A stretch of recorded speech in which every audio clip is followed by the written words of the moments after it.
रे दुख दे सुनाओ मोरी नाना। अरे ई कुला बोरना बड़ा हो दुख देला सुनाओ मोरी नाना दी। कुला बोरनो बजरिया में गईला सुनाओ मोरी नाना दी।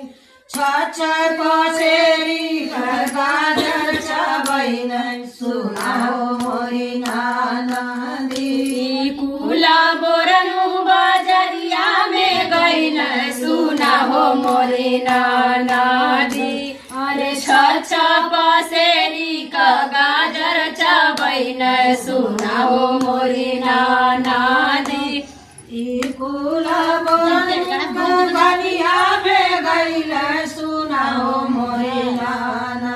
एक टोकरी का पान चबैन सुनाओ मोरी नाना दी।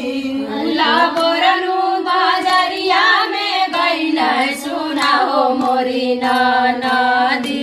अरे टोकरी का पाना चबैन सुनाओ मोरी नाना दी। कुला बोरनु दुकनिया में गईला सुनाओ मोरी नाना दी। लैया के भेल से भरैया चबैन सुनाओ मोरी नाना दी। कुला बोरनु बजरिया में गईला सुनाओ मोरी नाना दी। अरे लैया के भेल से भरैया चबैन सुनाओ मोरी नाना दी। कुला बोरनु बड़ा दुख देन सुनाओ मोरी नाना दी। कुला बोरनु बड़ा हो दुख देला सुनाओ मोरी नाना दी। कुला बोरनु कचहरी में गईला सुनाओ मोरी नाना दी। पियोगियन का कलम चोरैन सुनाओ मोरी नाना दी।